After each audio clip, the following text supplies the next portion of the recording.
महाराज राज चले का सब सामान तैयार और वहाँ आपका तख्त हो रहा है।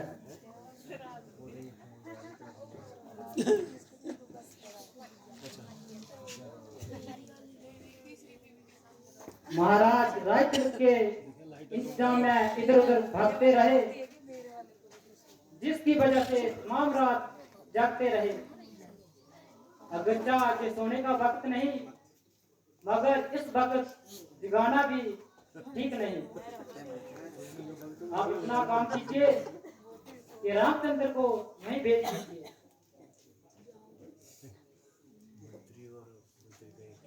बहुत अच्छा, अभी जाता हूँ और रामचंद्र जी को आपका संदेशा सुनाता हूँ। जय श्री राम।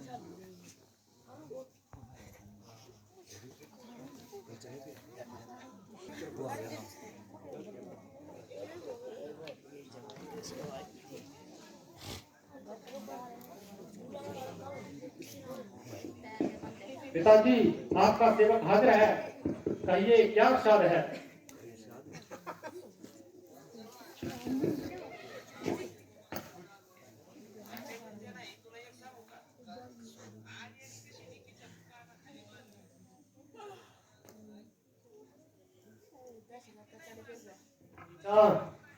तुम्हें देखने की आरज़ू थी और ये हमारा आखिरी आशीर्वाद है। पिताजी खैर तो हैं, तबीयत पर कैसी बेकरारी।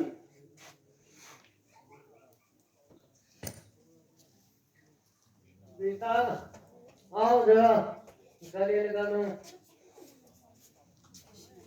क्योंकि अब हमारी आखिरी सफर की तैयारी है।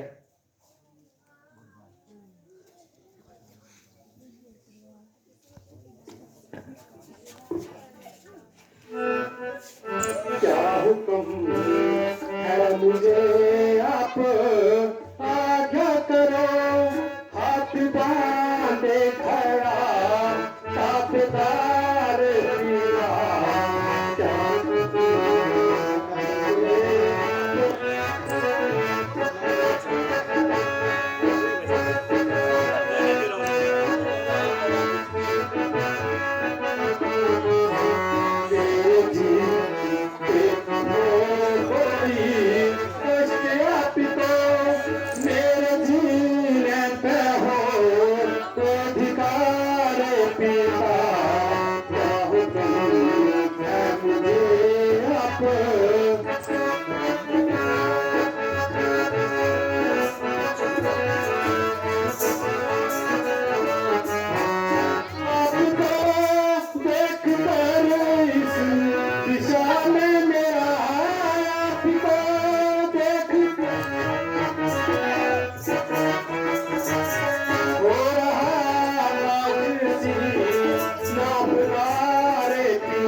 आपके कौन मुझको करे प्यारे पिता आप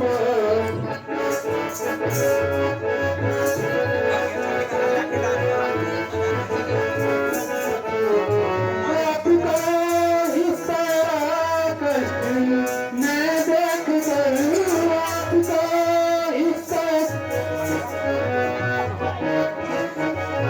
मैं नहीं सकता है रे जब सहारे पिता कोई अपराध हो तो क्षमा कीजिए मैं हूँ माफी का हूँ तलवार पिता क्या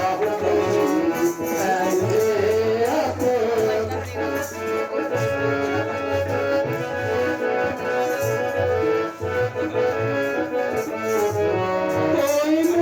मुझसे तड़पने इशारा करो कोई मुझसे क्या रहा ना मेरा ऐतबार पिता जो कहो सो करने को तैयार हूँ जान कर दूंगा तीन सारे पिता क्या मुझे आप क्या करो आपका देख रहा साथेदार पिता पिताजी आपकी ये हालत देखकर कलेजा मुंह पे आ रहा है और आंखों में अंधेरा छा रहा है हाय ये क्या और आपके इस कदर परेशान होने का क्या सबब हुआ एक ही रात में इस कदर तब्दीली हो गई कि आपके चेहरे की रंगत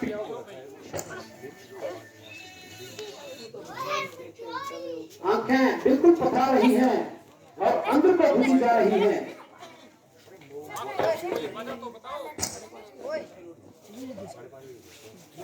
कि आपको क्या मालूम हुआ जो इतने जल्दी आपका ये हाल हुआ हाय हाय पिताजी आपकी आंखों से आंसू की नदियां बह रही हैं और ना मालूम कि आपकी आत्मा क्या क्या कष्ट सह रही है अगर मेरी जिंदगी में आपको इस कदर आजार है तो मेरे जीने पर धिक्कार है मगर क्या किया जाए आपकी जुबान से कुछ बोले भी तो रोग का पता मिले माता जी अगर कुछ मालूम है तो आप ही बता दीजिए कि ये क्या बात है हाँ मालूम है मगर इसका इलाज आपके हाथ में माता जी जल्दी बताइए और मेरा संदेह बताइए बात तो मामूली सी है अगर पूरी करो तो बताऊं वरना क्यों शर्त कहूं माता जी ताजुब है कि आज आप इस किस्म की गुफ्तगू कर रही हैं और असल हाथ जाहिर करने से क्यों डर रही हैं गोया आपको इस बात का शक है कि मेरा इस पर क्या हक है इसीलिए आप ऐसा ख्याल कर रही हैं और बार बार अगर का लफ्ज इस्तेमाल कर रही हैं अगर के क्या मानी है आप यूं कहें कि मैं तुम्हें हुक्म देती हूं माता जी रामचंद्र पर आपको इतना भी एतबार नहीं तो मैं किसी भी हालत में आपका पुत्र कहलाने का हकदार नहीं रामचंद्र जैसा पिताजी का ताबेदार है वैसा ही आपका फरमाबरदार है और आपके हुक्म से जल्दी आग में कूदने के लिए तैयार है आपका और पिताजी का हुक्म मेरे लिए एक समान है और मेरी जान हर वक्त आपके कदमों पर परवान है। आप अगर का लफ्ज कहकर मुझको दाग न लगाइए और जो कुछ हुक्म हो जल्दी फरमाइए। बेटा, महाराज ने मुझसे खुद एतरार किया था, तुम्हारे लिए 14 साल का वनवास और भक्त के लिए राजतिलक का इकरार किया था।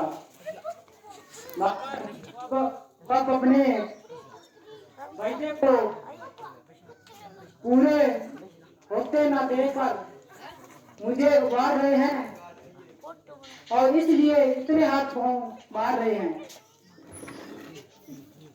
वाह, इसीलिए इतने हैरान हो रहे हैं और खामखा परेशान हो रहे हैं। ये तो बिल्कुल मामूली सा काम है।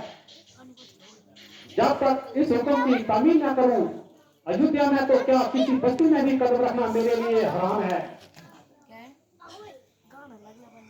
हाँ, बात तो कुछ भी नहीं।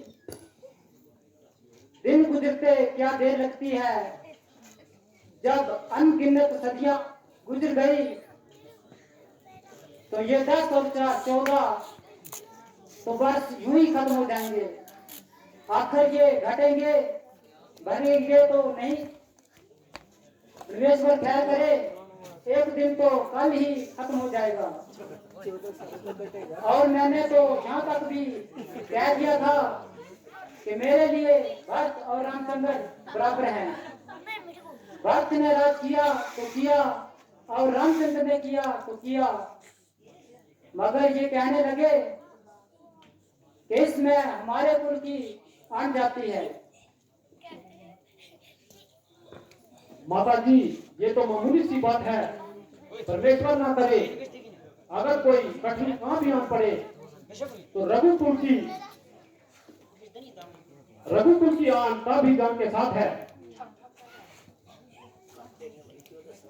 हाँ बेटा, बिल्कुल ठीक है। मेरे साथ देर ना लगाओ, क्योंकि तुम्हें महाराज को और भी क्लेश होता है और उनका जो और भी द्वेष होता है।